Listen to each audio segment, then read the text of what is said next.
In diesem Video werden wir einen Expert Advisor erstellen, der den Eye-Alligator-Indikator zusammen mit Trailing Stops für einen effektiven Handel nutzt. Sehen wir uns an, wie wir das machen können. Zunächst starten wir den Meta-Editor, indem wir entweder auf ein kleines Symbol klicken oder F4 drücken. Sobald wir uns im Meta-Editor befinden, können wir die Struktur unseres Expert Advisors sehen. Der erste Teil des Codes enthält die Klasse cTrade aus der Standardbibliothek. Diese Klasse bietet vereinfachte Handelsmethoden wie Position Open und Position Modify, die wir zur Verwaltung unserer Trades verwenden werden. Durch die Einbindung dieser Bibliothek erhalten wir Zugang zu Funktionen, die unsere Handelsoperationen vereinfachen. Als nächstes instanzieren wir ein cTrade-Objekt namens Trade. Dieses Objekt verwaltet alle Handelsoperationen, einschließlich des Öffnens und Änderns von Positionen, wodurch unser Code sauberer und effizienter wird. Anschließend definieren wir die Parameter für unsere Strategiekonfiguration.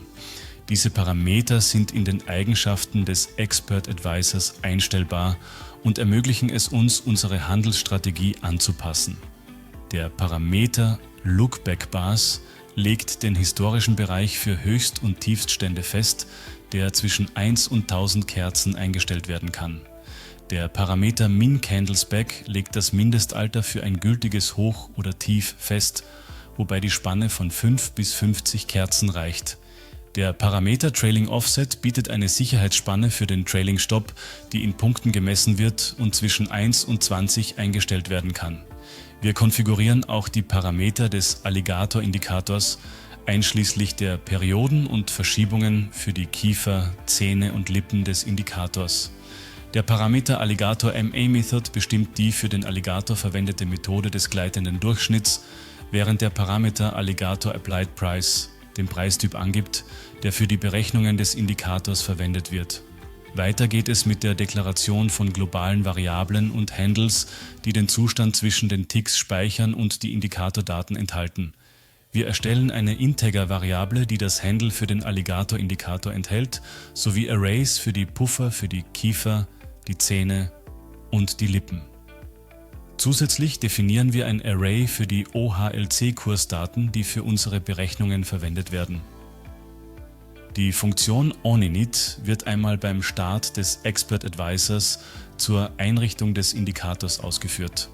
In dieser Funktion erstellen wir das Handle für den Alligator-Indikator mit Hilfe der Funktion Eye-Alligator. Diese Funktion benötigt mehrere Parameter, darunter das aktuelle Symbol, den H1-Zeitrahmen und die zuvor definierten Perioden und Verschiebungen für die Kiefer, Zähne und Lippen. Wenn die Erstellung des Handles fehlschlägt, geben wir eine Fehlermeldung aus und geben einen Fehlercode für die Initialisierung zurück.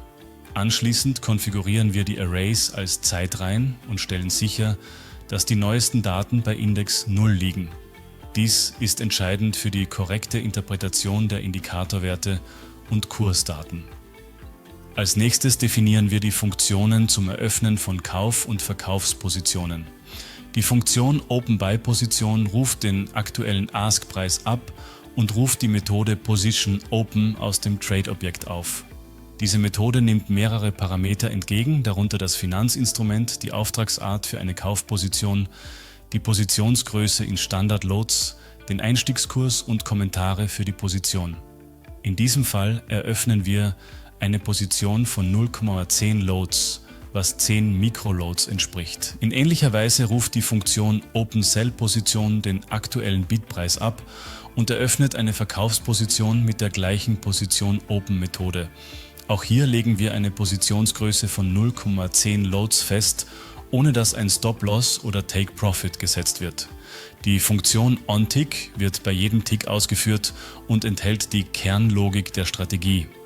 In dieser Funktion rufen wir zunächst mit Hilfe der Funktion CopyRates historische Kursdaten ab. Diese Funktion benötigt Parameter wie das Symbol, den Zeitrahmen, den Startindex und die Anzahl der zu kopierenden Kerzen, die durch den Parameter Lookback Bars definiert wird. Anschließend kopieren wir die Werte der Alligator-Indikatoren mit der Funktion CopyBuffer in ihre jeweiligen Puffer. Mit dieser Funktion können wir die Indikatorwerte für die Kiefer, die Zähne und die Lippen abrufen, die wir zur Festlegung unserer Handelsbedingungen verwenden werden. Als nächstes überprüfen wir den Status der offenen Positionen, um festzustellen, ob wir derzeit aktive Trades haben. Wir durchlaufen eine Schleife durch alle Positionen und prüfen, ob eine davon mit unserem Symbol übereinstimmt. Wenn wir eine offene Position finden, setzen wir ein Flag, das anzeigt, dass wir eine offene Position haben, und speichern den Typ dieser Position. Die Handelslogik basiert auf dem Alligator-Indikator. Für eine Kaufbedingung prüfen wir, ob die Kiefer niedriger sind als die Zähne und die Zähne niedriger als die Lippen, was auf eine aufsteigende Reihenfolge hindeutet. Wir prüfen auch, ob die Lippen über den Zähnen liegen. Wenn diese Bedingungen erfüllt sind und wir keine offene Position haben, rufen wir die Funktion Open Buy Position auf, um einen neuen Buy Trade zu eröffnen. Wenn wir bereits eine Kaufposition haben, aktualisieren wir den Trailing Stop, indem wir den niedrigsten Kurs innerhalb des angegebenen Rückblickzeitraums ermitteln und das Stop-Level entsprechend anpassen. Für eine Verkaufsbedingung prüfen wir, ob die Kiefer höher sind als die Zähne und die Zähne höher als die Lippen, was auf eine absteigende Reihenfolge hinweist. Wir überprüfen, ob die Lippen unterhalb der Zähne verlaufen.